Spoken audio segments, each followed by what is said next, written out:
We've all stayed at an amazing hotel. We've all visited a beautiful destination. But more than that, we've all taken great pleasure in sharing these experiences with our friends and family. However, that's all offline, unscalable and localized word of mouth. Nowadays, word of mouth is online, and this presents an enormous opportunity for us hoteliers to reach hundreds of thousands of potential customers through their mobile phones. So let's run with a little example of a typical consumer nowadays. So Jeremy's on the way to work and he's checking his phone and starts going through his social channels, and he sees an amazing piece of imagery.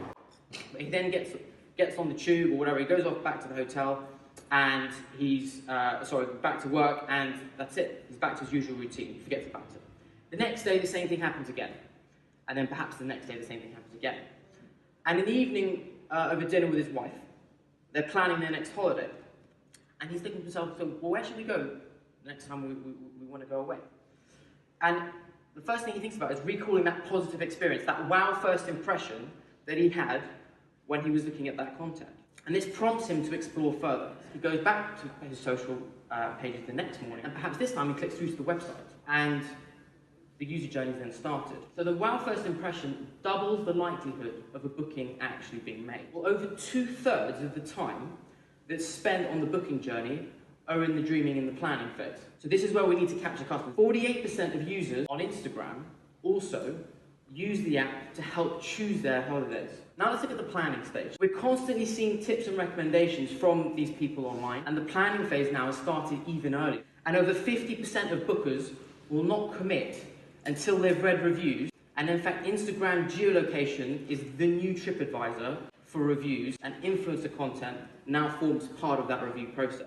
The average traveller visits 20 travel-related websites before making a booking. People want brands to provide content to inspire and to help them narrow down the area in the destination they wish to stay, the accommodation options, and the activities and the overall experience within which they're going to benefit from.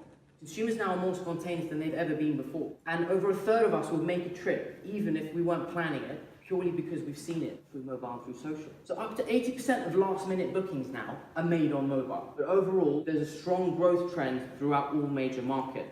1 in every 5 minutes now on a mobile phone is spent on Instagram and Facebook. Over 1/4 of the US population are predicted to use a smartphone to book a trip. Now that's a 10% growth rate in mobile bookings since 2016. Those properties that also have an app are reported to have 60% of transactions now via their phone. This is an increase of 41% since 2017. Over 50% of holidaymakers are more likely to hear about a new travel company or a destination on social media than anywhere else. It's possible for brands to capitalize on the popularity to inspire future travel. 40% though of millennials consider how photo-worthy a location is. Again, 97% of millennials now share their travel experiences on social media. People want to see inside your property. They want to see the real experience of what is it really like to spend, 2-3 days, a week of my time there.